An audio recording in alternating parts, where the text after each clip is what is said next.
Hello everyone, इस video में हम बात करने वाले हैं साइंस क्वेश्चंस का सेट नंबर 26। तो उम्मीद करता हूं कि इससे पहले कि आपने बाकी के सेट्स को ज़रूर देखा होगा।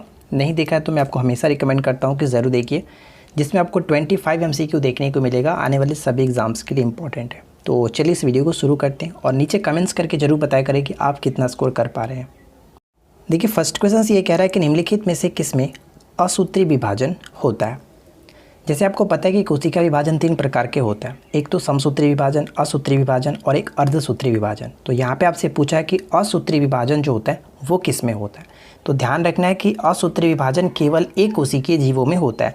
तो एक कोशिकीय जीव के अंतर्गत जीवाणु भी आता है, नीलहरित शैवाल भी आता है, अमीबा आते हैं, ईस्ट आते हैं। तो यहाँ पे 1, 2, 3 बिल्कुल सही है, ऑप्शन डी को टिक करेंगे। सेकेंड क्वेश्चन है कि वनस्पति विज्ञान के जनक कौन है। वनस्पति विज्ञान के जनक किसे माना जाता है। तो राइट आंसर हो जाएगा ऑप्शन सी, थियोफ्रेस्टस। ठीक है, Theophrastus option C. Next question की ब्लैक वाटर फीवर निम्न में से किस बीमारी से संबंधित है। ब्लैक वाटर फीवर निम्न में से किस बीमारी से संबंधित है। इस प्रश्न का करेक्ट आंसर क्या होगा, ऑप्शन डी, मलेरिया। ठीक है, ध्यान रखिएगा, मलेरिया यहाँ पे करेक्ट होगा। और इसे हम लोग एक और नाम से जानते हैं, ध्यान दीजिएगा कि मलेरिया हीमोग्लोबिनूरिया। ठीक है, ग्लोबिनूरिया के नाम से भी कहा जाता है। और इसके संबंध में जो भी पॉइंट्स आपको पढ़ना है तो आप अच्छे तरीके से यहाँ पे पढ़ करके भी समझ सकते हैं। नेक्स्ट क्वेश्चन कह रहा है कि निम्नलिखित में से क्या नीली हरी शैवाल की विशेषता नहीं है। तो अगर हम पहला पॉइंट्स पढ़े तो वे अपने भोजन के प्रकाश संश्लेषण में समर्थ होते हैं, बिल्कुल सही है। इनमें कोशिका भित्ति नहीं होती, ये पॉइंट्स गलत है क्योंकि इनमें कोशिका भित्ति मौजूद होती है। ठीक है, तो यहाँ पे राइट आंसर हम कह सकते हैं ऑप्शन बी, जो कि गलत किया गया, इसकी विशेषता नहीं है। ठीक है, तो हम यहाँ पे ऑप्शन बी को टिक करेंगे।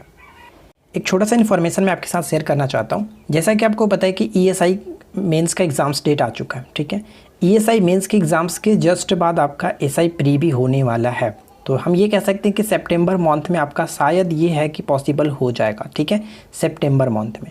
तो फ्रेंड्स, ऐसे में आपको मैं जो स्टडी मटेरियल प्रोवाइड करा था, हमारे पेड ग्रुप में जो स्टडी मटेरियल प्रोवाइड करा दी थी, कुछ लोग कह रहे थे कि काफ़ी ज़्यादा प्राइस है। तो मैं आपको बता दूं, उन सभी फ्रेंड्स के लिए जो एग्ज़ाम्स की प्रिपरेशन करना चाहते हैं अच्छे तरीके से, सभी कोर्सेज़ का प्राइस 99 कर दिया गया। जो भी आप कोर्सेज़ लेना चाहेंगे सिर्फ और सिर्फ 99 में आपको मिल जाएगी, चाहे उस कोर्स का प्राइस चाहे कितना भी था। ठीक है, सिर्फ और सिर्फ आज के लिए ये ऑफर आपको मिल जाएगा। तो अगर आप इंटरेस्ट रखते हैं, कोई भी कोर्सेज लेना चाहते हैं, चाहे वो मैथ्स का कोर्स हो या फिर आप बिहार SI का जो टारगेट बैच में ज्वाइन होना चाह रहे थे उसमें ज्वाइन हो सकते हैं, और या फिर आप हमारे 3500 प्लस का जो मैंने भी क्वेश्चंस दिया था GK का, उसकी प्राइसेस भी सिर्फ और सिर्फ 99 रुपीज़ है।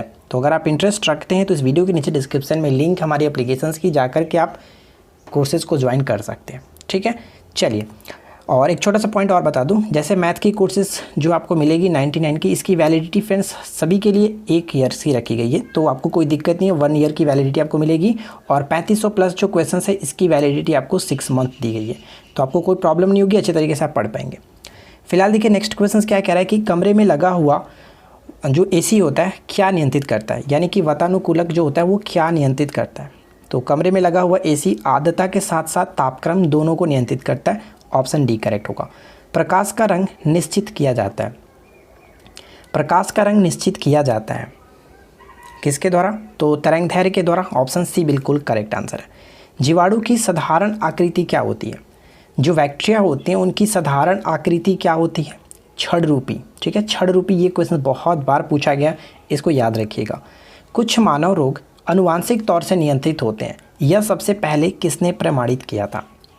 सबसे पहले किसने प्रमाणित किया था, तो कह सकते हैं राइट आंसर यहाँ पे हो जाएगा ऑप्शन डी, यानी कि गौराड कह सकते हैं। गौराड आप याद रखिए, ऑप्शन डी बिल्कुल सही आंसर है। ठीक है, गौराड। चलिए, नेक्स्ट क्वेश्चन क्या है, जापानी एन्सेफेलाइटिस का कारक होता है। जापानी एन्सेफेलाइटिस जो होता है वो किसके कारण होता है, तो ये आपका विषाणु के कारण, वायरस के कारण होने वाला रोग है, ऑप्शन डी। नेक्स्ट क्वेश्चन है कि निम्न में से जड़ से प्राप्त होने वाला मसाला कौन सा है। जड़ से प्राप्त होने वाला, ध्यान दीजिएगा, बहुत इंपॉर्टेंट प्रश्न है। जैसे हल्दी की बात करें तो हल्दी तना से प्राप्त होता है, दालचीनी जो होता है वो छाल से प्राप्त होता है, लौंग जो होता है वो सूखी कली से प्राप्त होता है। ठीक है, सूखी कली से। तो हम यहाँ पे कह सकते हैं कि कोई भी नहीं, इनमें से कोई नहीं, ऑप्शन डी को टिक करेंगे। ठीक है, अगर आपको ये वीडियो अच्छी लगे तो वीडियो को लाइक कर दीजिएगा, दोस्तों के साथ शेयर भी कर दीजिएगा, और साथ ही साथ चैनल को सब्सक्राइब ज़रूर करें। सब्सक्राइब करके नोटिफिकेशन बिल को ऑन रखिए। अगला पॉइंट्स, पौधे में आवश्यकता से अधिक जल किस प्रक्रिया द्वारा बाहर निकाले जाते हैं। किस प्रक्रिया द्वारा बाहर निकाले जाते हैं? वाष्पोत्सर्जन प्रक्रिया द्वारा। राइट आंसर होगा ऑप्शन ए। नेक्स्ट वन है कि गोल्डन धान में सर्वाधिक मात्रा में होती है, बताइए कौन सी विटामिन?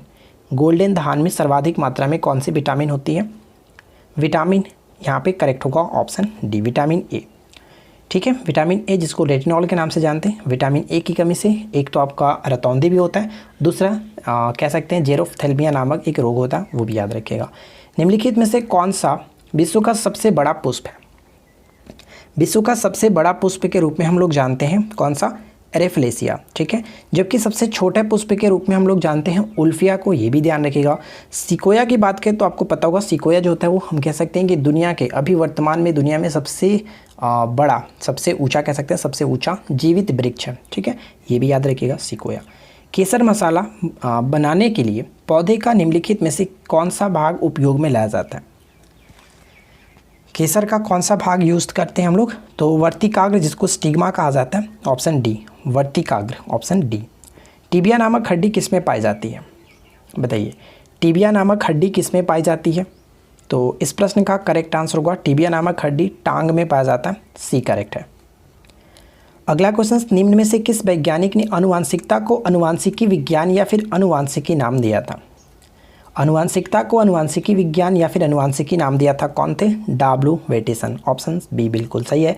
और ये क्वेश्चन भी बहुत इंपॉर्टेंट है। आनुवांशिकी के जनक के रूप में ग्रेगर मेंडल को जाना जाता है, ये भी याद रखिएगा। पेडोलॉजी में किसका अध्ययन किया जाता है? यहाँ पे पेडोलॉजी होगा, पेडोलॉजी नहीं। पेडोलॉजी में किसका अध्ययन हम लोग करते हैं? तो पेडोलॉजी मिट्टी या फिर भूमि का अध्ययन कह सकते हैं, ऑप्शन डी करेक्ट होगा।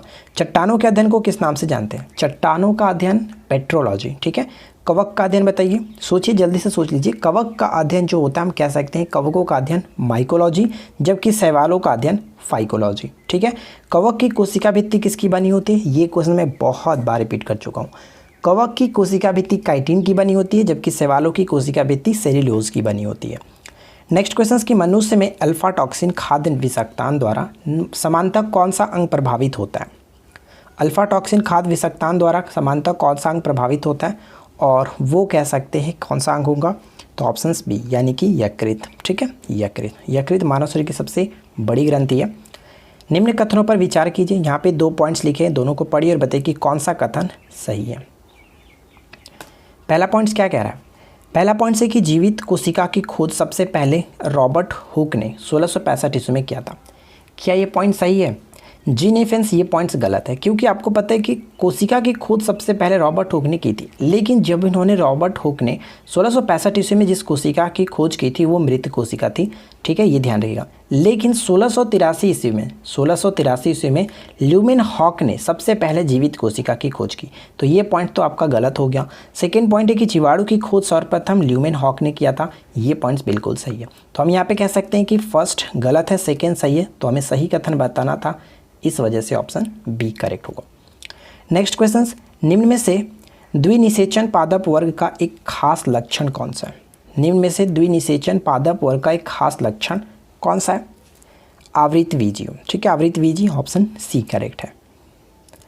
अगला प्रश्न क्या है? पृथक्करण का नियम किसने दिया था? पृथक्करण का नियम किसने दिया था? तो करेक्ट आंसर हम ऑप्शन ए को टिक करेंगे, डार्विन ने। पृथक्करण का नियम डार्विन। चलिए अगला पॉइंट देखिए, निम्नलिखित में से कौन सा एक सही वर्ग की पदानुक्रम है?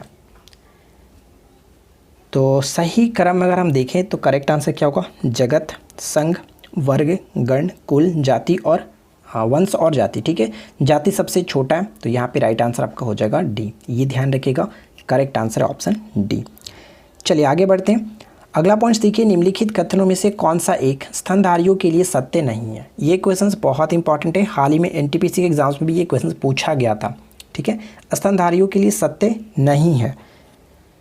तो देखिए यहाँ पे हम कह सकते हैं कि स्तनधारियों के संबंध में उनके शरीर पर बाल होते हैं, सही है। कुछ अंडे देते हैं, कुछ स्तनधारी ऐसे भी होते हैं जो कि अंडे देते हैं। जैसे आपको एग्जाम्पल के तौर पर बात करें तो प्लेटिपस, आपको पता होगा प्लेटिपस भी एक स्तनधारी है जो कि अंडे देता है, बच्चे ना देकर के अंडे देता है। ठीक है, और भी बहुत सारे होंगे। नेक्स्ट पॉइंट क्या है कि उसने उनके हृदय में 3 कोष्ठक होते हैं। ये पॉइंट गलत है, क्योंकि स्तनधारियों के हृदय में 4 कोष्ठक होते हैं। तो ये भी याद रखिएगा, ये पॉइंट्स आपका गलत है। कुछ जलीय भी होते हैं, तो ये सही है, कोई दिक्कत नहीं। तो हम यहाँ पे कह सकते हैं कि ऑप्शन सी हमारा जो कि गलत दिया गया था। चलिए आगे बढ़ते हैं। निम्नलिखित पशु समूह में से कौन सा एक बदलती हुई पर्यावरणीय दशाओं में स्थिर देह तापमान बनाए रखता है? कौन होगा? और वो है पक्षी। Option A will be correct answer, पक्षी। नेक्स्ट क्वेश्चंस, जीन के भीतर अनुक्रम आधार परिवर्तन कहलाता है। जीन के भीतर अनुक्रम आधार परिवर्तन कहलाता है, क्या कहलाता है? तो सी विल बी करेक्ट आंसर, उत्परिवर्तन। ठीक है, उत्परिवर्तन। उत्परिवर्तन का सिद्धांत किसने दिया था? कई बार हम लोगों ने डिस्कस किया। इस क्वेश्चंस का राइट आंसर नीचे कमेंट्स करके बताइएगा। ठीक है, उत्परिवर्तन का सिद्धांत किसने दिया था? नीचे कमेंट्स करके बताइएगा। तो उम्मीद करते हैं कि आप लोगों को आज का ये छोटा सा वीडियो पसंद आया। वीडियो अच्छी लगी हो तो वीडियो को लाइक कर दीजिए, दोस्तों के साथ शेयर कर दीजिए। और जो मैंने आपको बताया कि अगर आप कोर्सेज़ को लेना चाहते हैं तो सिर्फ 99 में आपको सारी कोर्सेज़ मिल जाएगी। जो भी आपको लेना चाहेंगे 99 प्राइस में आपको मिल जाएगा। ठीक है, तो देर ना करें, अच्छी कोर्सेज़ आपको बहुत कम कीमत में मिल रही है तो ज़रूर लें। ठीक है, चलिए मिलते हैं नेक्स्ट क्लास में। Thanks for watching, keep learning, have a good day.